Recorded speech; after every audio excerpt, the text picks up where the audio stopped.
Olá, sou Carla Luiza, integrante do CGE Consultoria. Estou aqui hoje para falar sobre dano moral na Justiça do Trabalho. Mas antes de iniciar esse vídeo, eu peço que se inscreva no meu canal, compartilhe esse vídeo, comente, dê o seu like. Eu estou à disposição para responder todos os comentários que vocês apresentarem sobre o tema. O dano moral na Justiça do Trabalho é discutido desde 2004 com a Emenda Constitucional 45, que alterou o artigo 114 da Constituição e concedeu à Justiça do Trabalho a competência para processar e julgar todas as ações que envolvem pedido de dano moral decorrentes da relação de emprego, da relação de trabalho. Então a gente precisa verificar o seguinte: o dano moral relativo à relação empresa-empregado é de competência da Justiça do Trabalho. Já nas questões de pessoas físicas, pessoas jurídicas, de empresas, relação de cliente e empresa, a competência do Juizado Especial, da Vara Civil, para que seja apurado o dano moral relativo à situação civil. Aqui na Justiça do Trabalho, a competência é do dano moral que ocorre na relação de trabalho. E essa ação de dano moral, que é processada e julgada na Justiça do Trabalho, ela pode ser originada do empregador em relação ao empregado e do empregado em relação ao empregador.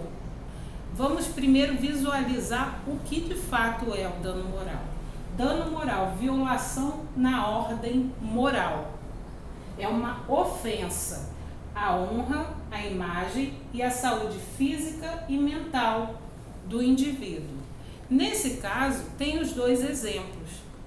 Quando o empregado ele sofre abuso moral do empregador, ele tem o direito de entrar com uma ação judicial na Justiça do Trabalho pedindo o dano moral.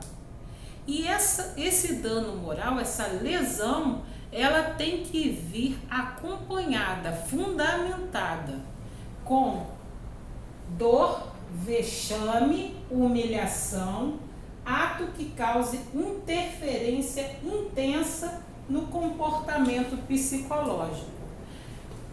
Esse fundamento tem que ser demonstrado através de provas.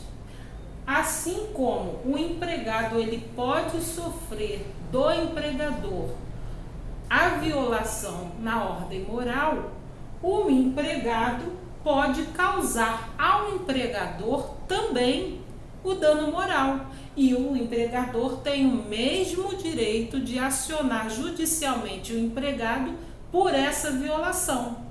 Então, esse direito não é específico do empregado, ele decorre da relação de emprego. Então, durante o contrato de trabalho, existe o pacto entre as partes.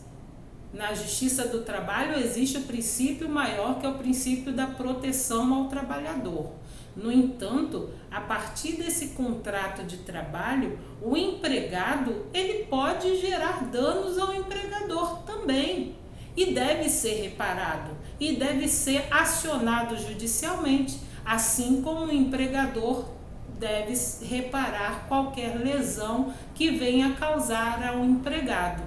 Nesse ponto, nós estamos falando sobre o dano moral, que a lesão que foi causada durante o contrato de trabalho, que repercutiu na área psicológica, na área da honra, imagem, saúde física e mental da parte, tanto do empregador quanto do empregado.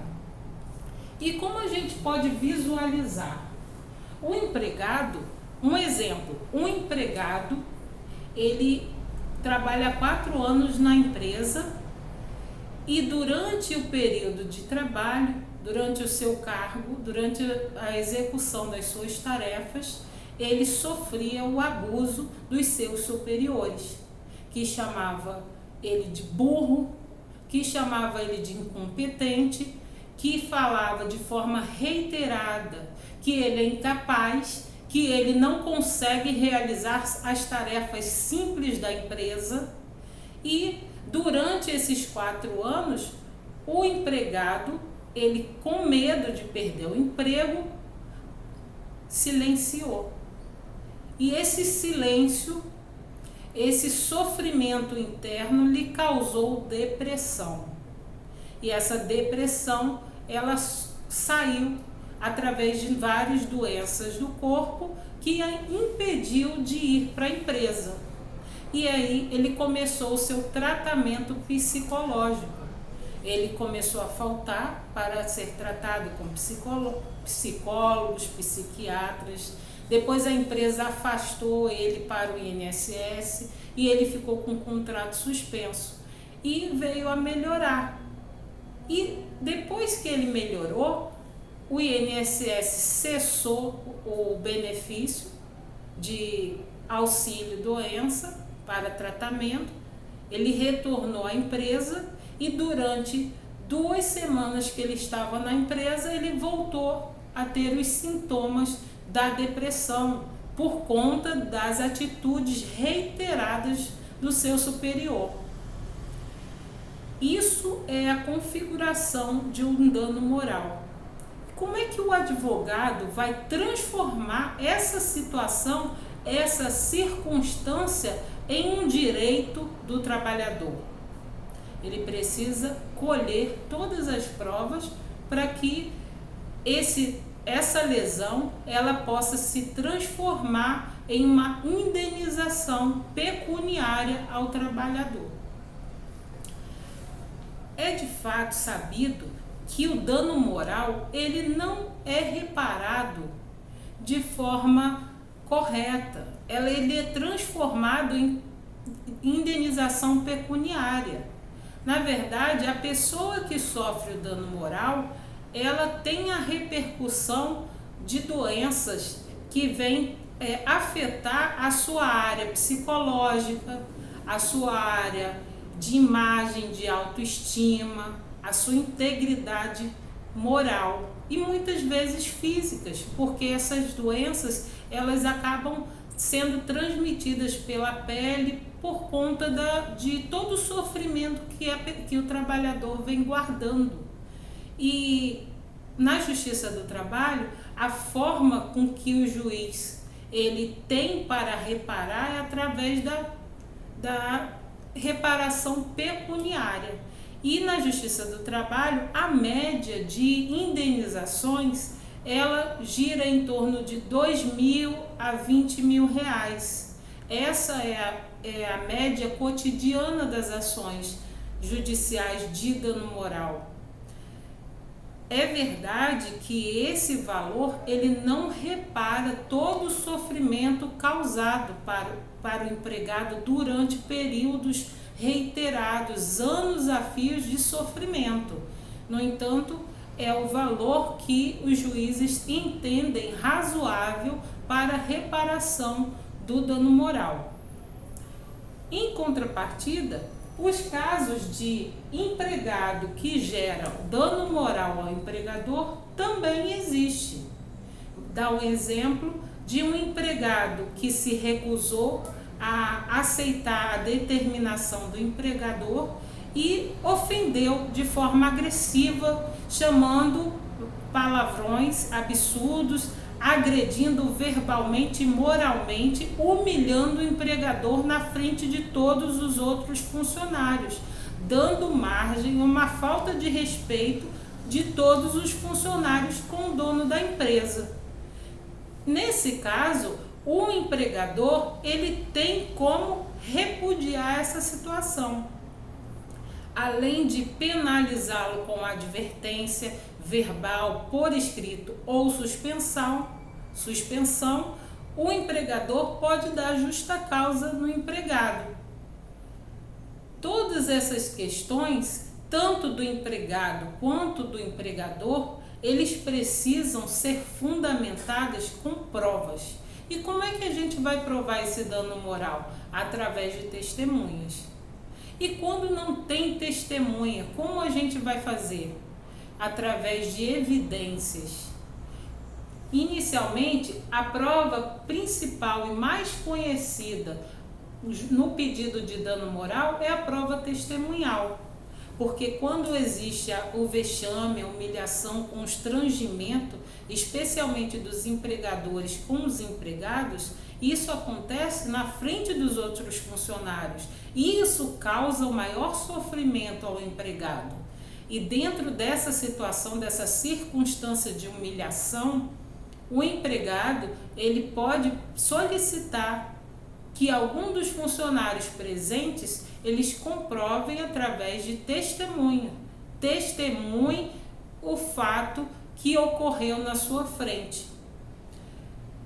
Essa situação de apresentar como testemunha é a forma mais conhecida. E através de formas evidenciais. No caso anterior que eu falei sobre o funcionário que teve o seu contrato suspenso para tratar sua saúde mental, ele, através de um laudo médico, pode comprovar a sua experiência, a sua agressão, que foi originada durante o contrato de trabalho, através de um laudo médico que informa o início desse tratamento, que informa as causas desse tratamento. São provas que são importantes na Justiça do Trabalho para fazer o pedido de dano moral. Outras questões a gente pode questionar na Justiça do Trabalho que decorrem do dano moral. Mas, a princípio, vamos falar apenas dessas questões iniciais. E, por fim, o dano moral não pode ser considerado como mero aborrecimento ou um pequeno constrangimento. A gente precisa diferenciar o dano moral que causa e repercute na saúde mental tanto do empregado quanto do trabalhador e o mero aborrecimento, que é uma discussão que aconteceu de forma pontual na empresa, que causou um constrangimento ou uma briga entre empregado e empregador, mas que pode ser solucionado e que não voltou a acontecer posteriormente. Isso não é dano moral. O dano moral se configura de uma forma violenta, uma forma agressiva, que vai causar repercussão na saúde do empregado ou do empregador. E isso deve ser provado. Espero que eu tenha contribuído com vocês nesse tema. Se vocês tiverem alguma dúvida, deixe nos comentários. Eu estarei disposta a solucionar, a esclarecer todas as dúvidas que estão disponíveis aqui no nosso canal. Muito obrigada e até a próxima semana. Até lá!